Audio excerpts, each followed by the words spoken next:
How has the intersection of restorative justice with reproductive justice been a part of your journey? So my journey of restorative justice took me through a lot of different places. I remember going to a sister song convening, and we were in like different groups. And this was after we had started the Black Girls Matter Coalition. And I remember going there and I was like talking about restorative justice. And I was like, wow, as a parent, I knew very well, right, as a mother, as somebody who's birthed children, I knew very well the principles of reproductive justice, which is the ability to have children, not have children, and to raise your children in safe and healthy environments and for bodily autonomy, right? Mm. Um, and I remember going to the convening and I was like talking about restorative justice. And I was like, this is definitely a tool that I use to be able to tell stories, to be able to, at the very least, create the communities that I want my children to live in. And I remember folks being like, yeah, that's true, that's good. But it wasn't like something that was like amplified, right? That same year, I went to a conference with the Alliance for Education Justice. And I remember speaking with folks, and I was like, man, as a parent, again, that um, reproductive justice is something that is really important, right? Highlighting specifically my ability or my inability to raise my children in safe and healthy environments because of all these crazy policies that my young people had to face in schools, right?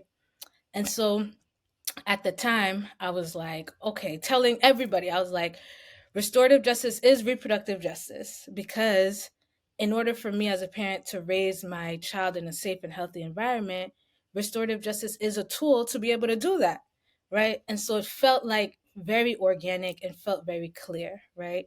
At the time, I was organizing, I was raising children, and so there were many things that I was doing, including um, like ability to be able to kind of reset, right? Mm. Reset with my own family and reset with my own communities, right? Um, I shared a little bit about how I got into the journey of FemSage, but we were doing say her name rallies, we were doing protests, we were doing so many things, and I wasn't taking care of myself as a parent. I wasn't taking care of myself. I ended up in the hospital with the pulmonary embolism, and it was at that time too that I had to learn how to be a mom. I had to relearn how to be a mom. So I shared also that part of my learning was like taking care of myself was important in taking care of my family and my community. I had to reorient myself in that. Um, I also learned at that time that the Black maternal mortality rate was very high, and that each of my pregnancies, I experienced near death experiences. I had near death experiences. My first pregnancy, I had an emergency C section because of preeclampsia. My third pregnancy, I had a pulmonary embolism. Even my last pregnancy, just now, I had some different issues, right? And so each of the things that I experienced were things that I would say the medical industrial complex doesn't care about Black women. And if not for understanding restorative justice as a practice of also venegation of our ancestors, I and many people that I work with wouldn't be here, right? Because we have to take back a lot of what we've lost, including the knowledge and the wisdom that our ancestors have left around how do we take care of each other, right? So for me myself, I'm not a midwife. I am a doula. I support people in whatever, like I'm a full spectrum doula, and so I support folks in whatever care that they need. And what I also understand is that because the medical industrial complex doesn't care, then what do we need to do to prevent some, like people who want to have children? What do we need to do in order for them to prepare even way before they decide to have children or not have children? And a Mhm. lot of those things have to do with unpacking trauma. And when we sit in circle with folks, That's where the healing starts, or continues, where people, one of the first circles that I was holding was weeping circles, because for Mhm. me, I was holding so much trauma in my womb and I wasn't releasing it. And that led to a lot of the traumatic births that I had. Right. Mhm. And so for us as practitioners, it's also being mindful that, like, restorative justice is reproductive justice, because it gives us a tool to be able to access justice for individuals and for masses of people. Right.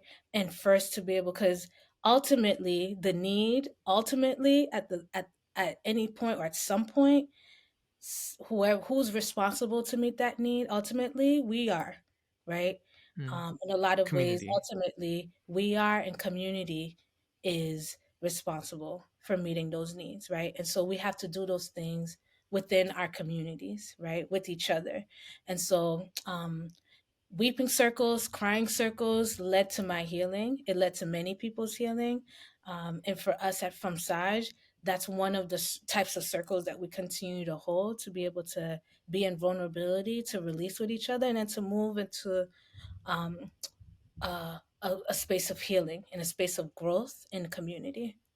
Yeah. Can you talk a little bit more about what happens in those circles? Confidentiality acknowledged. Yeah, yeah. And so the reason why I did share a little bit about the types of circles as restorative justice practitioners, Mhm. we have to always hold the integrity of circles, because there are many people doing circles, right? Mhm. Um, Are there many people who sit in the circle? yeah, and then there's many Yeah. people who sit in a circle, and there are many people who are doing circles that are not RJ circles. And the reason why I say that is because for us as practitioners, the integrity is lies in the guidelines. So first we have to set the space, right? We have to set the space, um, and be able to allow people to speak from the heart, to listen from the heart, right? To speak with respect. And the one of the most important guidelines is to be able to hold the talking piece, right? Some people, when people come into our circles, some people have never gotten a chance to even, okay, if you get a question, if the first check-in question is how are you, some people don't even get asked that. Black women don't get asked how are you. Most of the time it's like, what is it that I can get from you?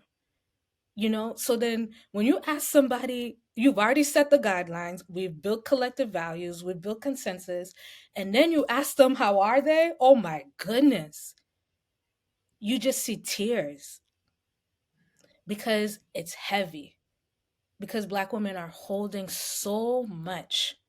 We're holding our families, we're holding, sure, we're just trying to hold ourselves together, right? So in our circles, we see people crying, we see people telling stories, and then we see people laying hands. We have a lot of practitioners and healers, so people are laying hands with each other and holding each other, singing with each other, and affirming each other in a lot of ways, to be able to get through to the next talk, to get the talking piece to the next person, right? And so the power for us, the power of circles and the power of the talking piece, to be able to listen, right, from our heart, right, and listen with respect, are our guidelines and values that we hold, not just inside of circle, but outside of circle too, right? And so in the circles, a lot of times week by week or month by month, we have people do like candle demonstrations or Reiki or different healing tools that people could be able to have access to in their Mhm. own healing journeys as well.